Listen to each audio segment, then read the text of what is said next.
Hello and welcome. I am coming on today to do kind of just a solo video for you all. I haven't been on to make a solo video in what feels like months. The upheaval that my family went through in the month of March with all of the eclipses, with Neptune moving into Aries, with Mars finally stationing direct, there was just so much alive, and I haven't been on screen to make a video in quite a while. And interestingly enough, I think, what's been going on a little bit for me in the background, just to share, has been this feeling of, it's very, very Piscean, right? Like there's a lot of Pisces energy right now. We talked about that on our deepening call.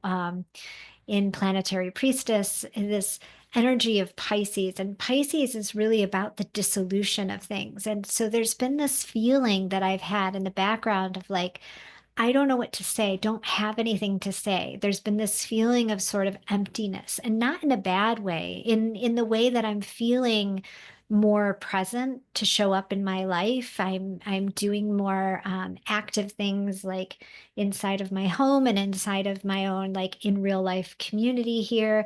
And I've been just like yeah, like having this feeling of like I need to be present, and I don't have much to say, right? Like that is part of like the energy of Pisces. Everything feels sort of transpersonal, even though I've been showing up more in my life and doing more kinds of present relating. I have had this feeling of like life slipping through my fingers. And I wonder how it's been for you all as we've been moving through these really um, intense. And I know astrologers always say things are intense, but March was probably the most intense month that we'll have this year in terms of so much astrology sort of like popping off at once. But yeah, I wonder how you all are feeling in terms of, there's it's been like I've been living the teachings versus like capturing them, and my mode of creativity and style of work feels like it's shifted or shifting a little bit. And I used to be able to um, have a thought or think something or have something happen in my life, and then I'd be able to turn that into a lesson. Whereas I'm not feeling the motivation to do that. Like I'm still maybe distilling all of the different situations, things, circumstances that have been happening for me. I know that in one of our last calls on Sky Dancer, I revealed that I was dealing with a lot of anxiety, and I'm perimenopausal. And so I'm in this stage of my life that feels like a second adolescence, and there's so much newness happening around that. And I have um, been able to find some things that really work for me around the anxiety. So thankfully that is easing up quite a bit. But I'm in such an unknown that I feel like and it's exciting, right, to feel this way that like there is so much new coming in and so much old kind of um, dropping off or dissolving, this action of dissolution that's related to Pisces, that I don't feel like I'm the teacher. And I had to remind myself that, in work with the feminine, we are allowed to be messy. We're allowed to show up in ways that aren't firmly polished or, like inside of a perfection that, we can show up as we are, right? And all of the different masks and things that we put on in order to perform or to show up in a specific way, those things can be, they aren't always, sometimes they're true, but they can be like a form of glamour magic. And so I wanted to get on today and share with you. It hasn't been a struggle to come on, but more like what's going on in the background with me, and why it's been such kind of a long time since I've done a live solo video, just because I've been in my own stuff. I've been in the churn, or back in our the last time we had a gateway with Venus in Sagittarius, I talked about this idea of the rock tumbler, like life polishes us by putting us in the rock tumbler. And the rock tumbler is, I don't know if any of you guys have ever used one, but my grandfather used to do these rock tumbler things with me where we would put, just a regular river rock that we had found into this tumbler, and you put the grit and sand inside the tumbler and you add some water, and then it just tumbles. It can tumble for up to a week, and this takes off and polishes the rock, and it's so beautiful. But I have felt so much like I am in the rock tumbler of life. So I thought today we would do something more updated with the astrology and kind of look at the chart for the full moon, because that's one of like the closest things that has happened for us. And so let's just jump right in and see what the chart has to say for us. So let me here just a second. Share my screen.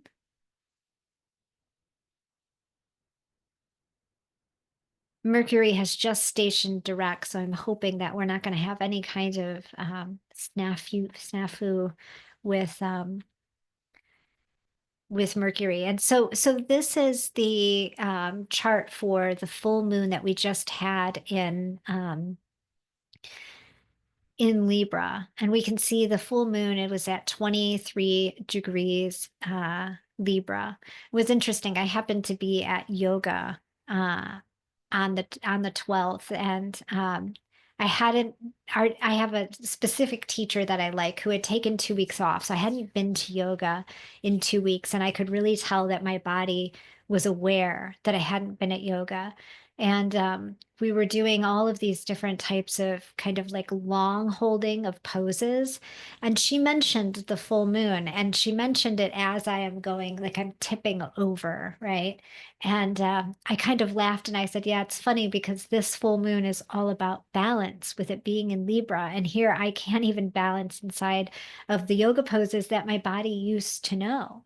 And so that really is sort of the essence or the crux of Libran energy, is this idea of like how do we balance opposites or opposing forces? How do we come into balance within our own lives?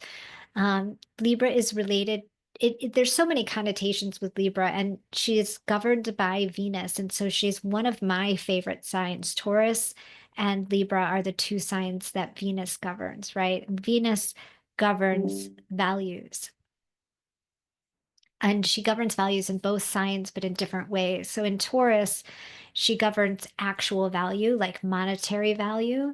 She also governs the values that we hold about ourselves. Whereas in Libra, she governs the values that we hold about the world and about the collective, about our ideals, right? It's interesting because I love to talk about the triad of air signs as Gemini being the one who governs ideas, and Libra being the one that governs ideals, and Aquarius being the one that governs ideologies. And so we sort of see Libra being the balance of these two things, right? Or she can act as sort of a fulcrum, right? To the thing that we are balancing on. And I love to say that Libra is not about a static kind of balance, the way that the scales, which are kind of her, um, are associated with Libra, these scales, right? Libra is about kind of a dynamic type of balance. So think about, walking over the rocks, like at a lake, like, or an ocean. As you walk over rocks, you're trying to keep your balance, but this is a dynamic moving type of balance. Libra really is in and of itself, and we can look at all of the different signs as a mystery school, right? So each has their own mystery school lessons, but Libra really is about karma in a way. It's ruled by the Justice card in the tarot. And justice really has to do with cause and effect, if you think about it, and the way that nature always seeks balance. So if we remove ourselves from the equation, we look at, how ecosystems keep a specific type of balance. This is the Libra mystery school. And so justice relates to karma in a way. Again, remember this idea of cause and effect. And one of the goddesses that can be associated with Libra is the goddess Mat, right? She was the one who weighed the heart and the feather, and kind of judged our life, right? There's this judgment that goes along with uh, Libra in a way. It's not technically related to Libra, but if we're thinking about justice, we're thinking about this act of judgment. And so also in Libra, Saturn is exalted here. This is this is the home of Saturn's exaltation. And Saturn is really a planet that it's very spiritual. I think we've given it a lot of negative connotations, and in sort of modern astrology as sort of being, something that we need to fear or be fearful about. But this this Saturn, especially in Libra, in the place of his exaltation, is very spiritual and has to do with um, things like the values of our high heart, contemplation, because this is a realm of values. This is why Saturn is exalted here. What is all of our duty and service and all of the determination, all of our responsibilities, what are those in service to, right? And that's what we find when we combine Venus and Saturn, is like these more kind of exalted values, these ideals. This is how we come into this idea of ideals, right? And so that kind of tells us about the energy of Libra. And it's also relational. The sign of Libra, because Venus is the ruler here, speaks to us about one of the pillars of the temple in Planetary Priestess as being this idea of what is my relationship to? What is my relationship to life? What is my relationship to my parents? What is my relationship to breakfast, to mornings? There's all of these different relational values that we can explore inside of Libra. One of the other things I really wanted to share with you is the inside degree. I think it's important to look at the inside degree. So the inside degree um, oh, sorry, it's not on my screen, for this full moon. Here we go. Should be able to pull it up. 24 Libra, a chameleon with moving pictures appearing on its back. That's what it says. Let me see if I can't share my screen now and pull this up. Let's see. So here it is. Oops. A chameleon with moving pictures on its back, blown by the wind, shifted by every current, absolutely adaptable. You can become anything on demand, compelled to cover up, to externalize, to be what others wish, instantaneously given over before you can stop it. An immense gift and a special curse. The gift is to open up every situation simply by being there and participating. The curse is to have your own self discarnate. The curse is to have your own self discarnate and oblivious. It is a very sharp edge of doing world work and losing self in the process, agreed to beforehand and quite strange, yet perfectly beautiful in becoming the world out of love, compassion, and a kind of selflessness, which just has to be so very transparent and empathetic. And one of the things that we often associate, I'm going to pull the chart back up, with Libra in its kind of function in this relational way is codependency, right? Like, what are some of the shadow sides of relationship? One of the some of the big shadows of relationship are codependency, or this idea of losing ourselves inside of other people. And so that could be something that is coming up right now. Our codependencies, given that we've got the majority of the energy in the chart is inside, we can see, of Aries and Pisces. And then we've got a few stragglers along the way, on the opposite side of the chart. But the majority of the energy is centered in Aries and Pisces. And, one of the things that I have thought might be coming up, given that Chiron is conjunct, we can see the sun here when at the moment of the full moon, is this kind of idea of our anger and rage being, kind of snuffed out by our codependent contracts, right? Like, I can tell you, there have been things that my kids have done, let's say, for instance, ways they have spoken to me that has been just, totally disrespectful, or it happens, with kids. And I noticed that I have this kind of codependent contract to be a specific type of mother. And so I don't hold my boundary, or I will soak in my anger, like internalize it, versus using it in a healthy way to help me assert a boundary. And can certainly be something that's coming up as well for the Libra full moon. This idea of like really looking into how we assert our boundaries. What are our codependent contracts, and most especially around emotions that are primal, right?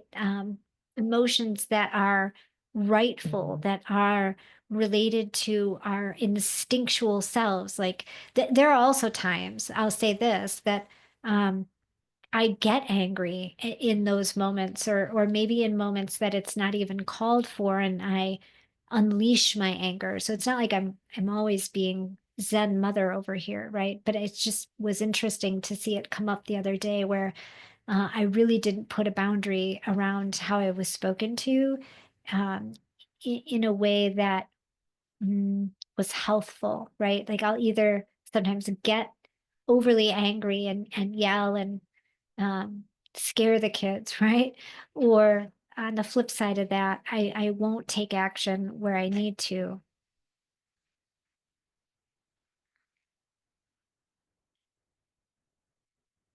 in maybe taking someone's phone away or things like that.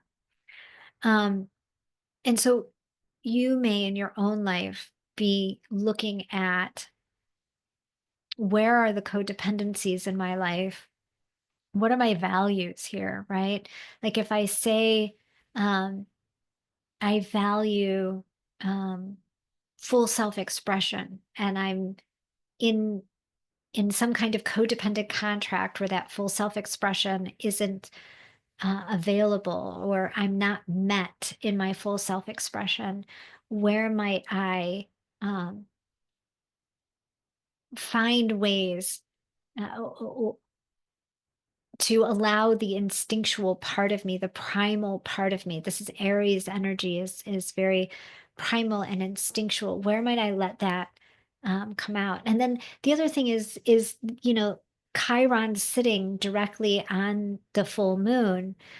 This full moon may touch on our wounds. Like, I remember the other day, the day of the full moon, that day that I went to yoga, coming home, and I have in my Facebook feed a friend who's just had a brand new beautiful baby boy. And she is having what looks like, for all intents and purposes, I don't know for sure. It's like the aura that she's um, uh, giving off through social media, but she's having the idyllic postpartum. And I know what that's like. I have had it with two of my kids. I was really lucky that I was in the birth work and doula community when my youngest two kids were born, and I was able to really set up a supportive and nurturing postpartum period, and not feeling like I had to go back to work. But what came up for me in looking at these gorgeous pictures of her baby boy was, when I had Tanner, I had to go back to work. We still don't have in the United States any type of guarantee of maternity leave. And I had to go back to work 2 weeks after having Tanner. And I left him at home with his dad, and how I would come home and be angry. I mean, I was angry for like the first 9 months of his life. I was overworked, underslept. His dad would hand him to me, and I also had Alex, so I had 2 kids, and I'd walk in from being at work for 8, 9 hours and not even have the chance to sit down or catch my breath. I'd be right away doing, cooking dinner, doing homework, doing bedtime, and I used to be really angry at myself for having this level of anger. Like I was really, punishing of myself in that, like,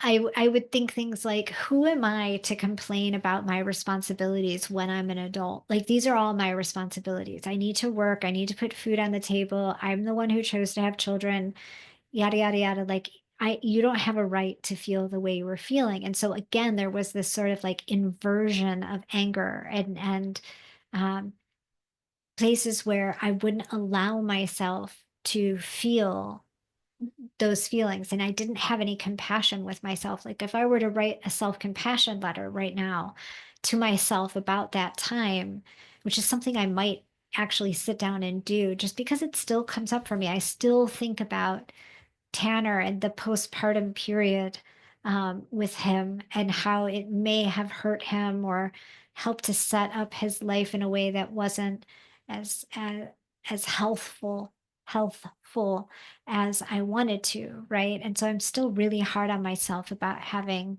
that that postpartum depression that went undiagnosed for several months before anyone really caught on to the fact that I was angry and depressed, and like this was not a normal thing to have happen. And I was able to finally get some help, but like I just there's no self-compassion in there.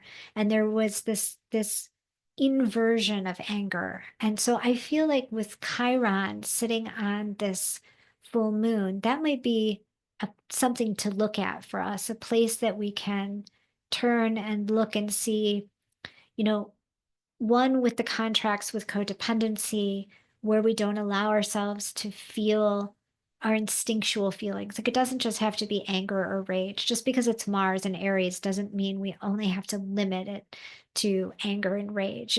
It's instinct. So, when we feel instinctually happy or joyful or silly or playful, where do we censor ourselves? And especially due to the codependent contracts with censoring ourselves.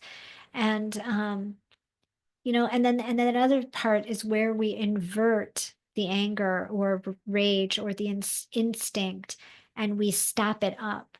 And what the consequences of that are. What are the consequences to ourselves, when we're seething with self-punishment, or persecuting ourselves, or we're right around Easter time where we are, like, um, hanging ourselves on the cross, right? In a way, it's a good analogy of like where we are, um being self-persecutory, persecuting ourselves. I don't know if that's the right way to say it, but that certainly can be alive in this full moon chart. We also, one of the things that I don't think we talked about on our deepening call, because we were looking at a chart, from the end of March. But one of the things that we haven't really talked about yet is um, the movement, or what we call the ingress in astrology, the movement of Neptune into Pisces, or into out of Pisces and into, um, Aries. And one of the things I think that is really interesting in that, and we're kind of changing gears, obviously, for a minute here, is that, um, Mars and Neptune in esoteric astrology, they come together to create something called the sixth ray, or the energy of this, there's rays in esoteric astrology. There's 7 of them. And the thought is that these rays come down to us through the 7 stars of the Big Dipper, right? And they're related to like the 7 rishis. And there's this idea that these particular stars are in communication with our sun, and they provide the 7 spiritual rays of the world. So we're talking really esoteric stuff here. And I want to read to you. This is one of my favorite books. It's called Soul Centered Astrology. There's like a glare on this.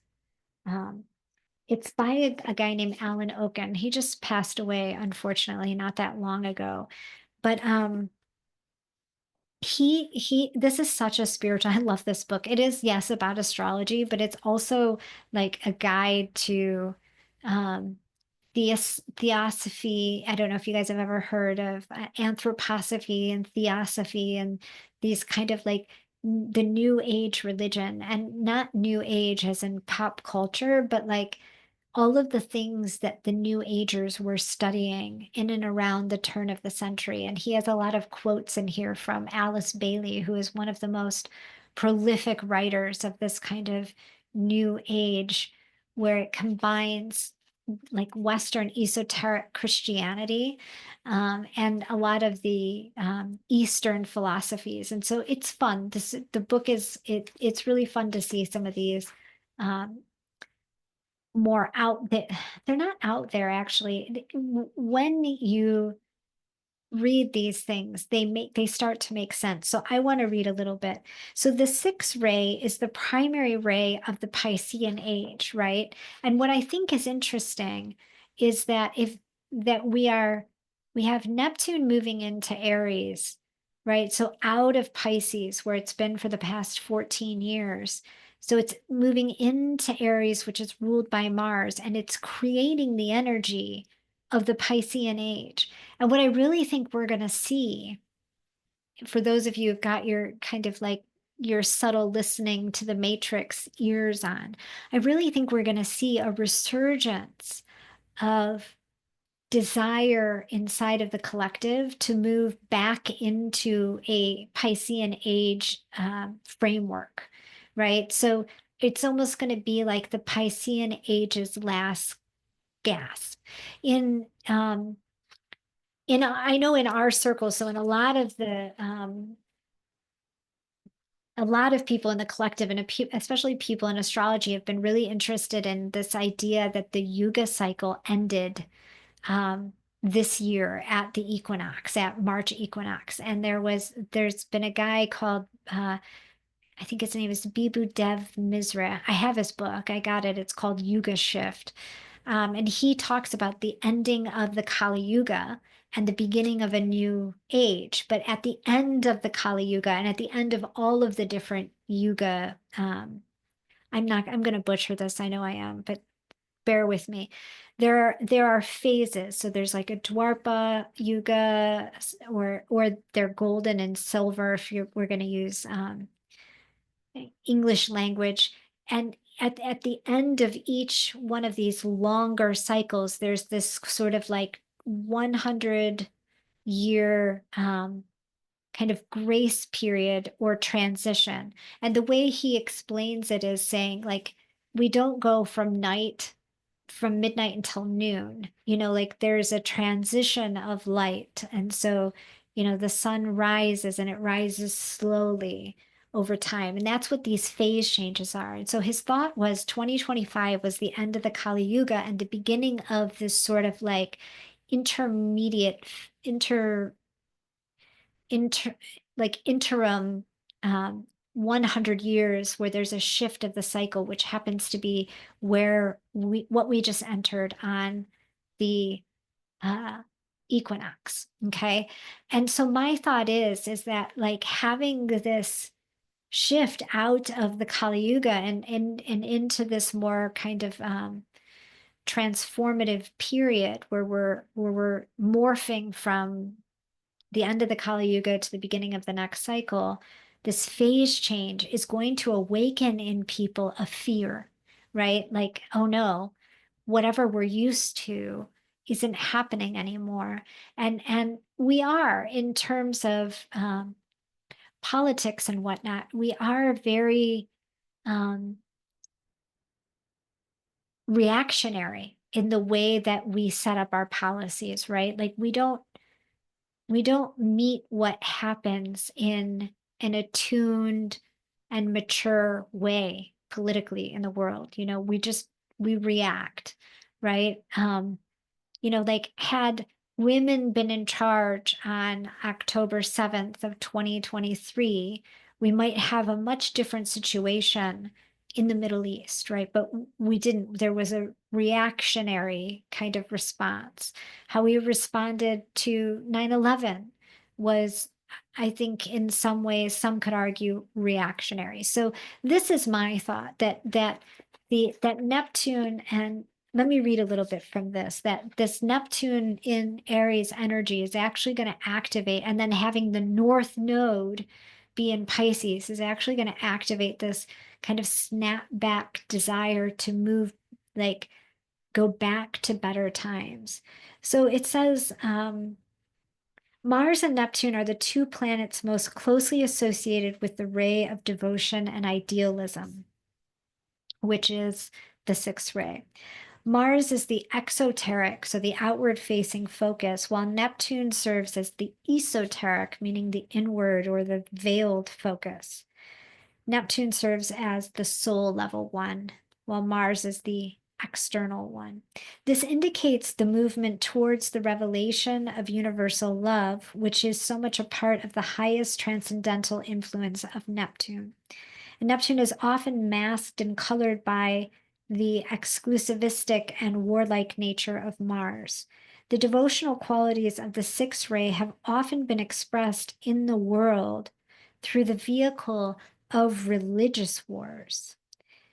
And then when we add to that, because we've got Virgo here, when we add to the above influences the energies of Virgo and its urge to be of service, we can see the roots for some of the fanatical facets of the sixth ray when expressed through Mars and the personality. And then it goes on to say that the Crusades and the Inquisition are manifestations of this dynamic sixth ray activity, as well as outpourings from the height or depth of the Piscean age. So, on its soul level, the Catholic Church is also very much like an expression of the sixth ray, as the martyrdom and self sacrifice of Lord Jesus are so much the founding archetypes for spiritual aspirations. And on a personality level, this religion is much more closely connected to the seventh ray of the hierarchical or ceremonial order. And it talks in this book about the seventh ray being associated with the age of Aquarius versus the age of Pisces. But we can almost see some of that, like that crusade energy, or like the Inquisition energy within, if you're in the United States, with some of the immigration policies. Like, it's been really interesting. I've also simultaneously, if you can't tell through my speech today, been watching The Handmaid's Tale. And there is this, like, if you're watching the immigration policy in the US, and there's, like, just archetypally the way that the men are masked, and we've got people patrolling our streets and, like, guns, and with big guns and black uniforms. I mean, it really reminded me of The Handmaid's Tale to see some of the graver images coming out of these um, ICE roundups. ICE is the immigration enforcement um, sector of our law enforcement here in the United States. And we've been rounding up what we illegal aliens. I don't like that word, but people who have come in without papers. And so watching that has felt a little bit like the Inquisition, how they rounded up women, and they rounded up midwives, and people doing herbal stuff. It's interesting to, and a bit horrifying to see that. Sorry, I just did something with my screen that I didn't mean to do. Let me see what I just did. Sorry, sorry guys. I don't know if you actually saw what I just did. Anyways. And so again, Neptune isn't in communication with this full moon, but I thought like it was really pertinent to talk about this Neptunian energy. And so what other ways could Neptune, our spirit self, right? And Mars, the Lord of or the God of war. Like how else could those be blended together? And the other thing I think we're going to see a lot of is spiritual warriorship and really especially with Venus's cycle being seated here, like what does it mean, and this isn't a question that I'm necessarily wanting to answer. It's more of an inquiry to live inside of, which we use a lot inside of Planetary Priestess. And anyone who studies with me, you know that we love to live inside of inquiry. And what does spiritual warriorship mean? And what is the feminine form, right? Our own individual feminine form of spiritual warriorship. And I think that that is going to be important. There are going to be mm, things inside of the upcoming, uh, not just the upcoming astrology, but like what we are experiencing in the world that we're going to need to be a no to, right? And I was exploring female rage, and I happened upon, I have some books. You know me, I have books, I have lots of books. And I was reading like an essay in one of the books that talked about feminine anger and politics, like the merging of those two, and like what types of things have we been able to accomplish. And some of those are like, again, a lot of them are reactionary, but in a feminine way, they have led to outcomes wherein like the overturning of Roe v. Wade has led to so many states enshrining the right to choose into their state constitutions, right? Um, the Me Too movement, right? Again, another kind of like female-led policy change, the right to vote. I mean, all of the rights that we've gotten over the years that we didn't have the rights to, it was feminine anger, feminine rage who helped to spur those political movements on, and how we shouldn't necessarily um, put the idea of feminine anger away as being an unuseful tool, right? Like it is a useful tool. And so looking at that in terms of this whole entire Venus cycle, and while we have Venus and Venus is in Pisces now, but we'll move back into Mars. Well, we have this Pisces Aries energy. Like, what is spiritual warriorship when we combine the two? Pisces being spiritual and Aries having to do with warriorship. So I think what I'm going to do is stop here because I feel like I've been talking for quite a while, and I will continue to feed you guys more astrological insights. This, even though I don't know how long this was, I wasn't timing myself. Like, I think there's a lot to look at here. Like, I gave you a lot to chew on. The idea of codependent contracts and where we aren't allowing the instinctual self to have full expression because of those codependent contracts, the inversions of anger, the ways that we persecute ourselves, the ways that we should on ourselves around our anger and our instinctual feelings. This idea of balance, where are we in and out of balance in our lives, and even not shooting on ourselves around that. I know that there's been there's a specific way that the word balance has been codified by the collective to mean, this sort of Zen thing, right? And I think really what having balance is like mapping the polarities in our lives and allowing ourselves to sort of drift in and out of our center in those places. And so it's totally normal and fine to be out of balance, right? Like if you are conscious and aware of when you're out of balance, you're in the balancing act, right? You're in the act of balancing. So, not to make ourselves wrong if we find ourselves out of balance. Um, so we had that, and then, this inquiry around what does spiritual warriorship look like? What does leadership look like?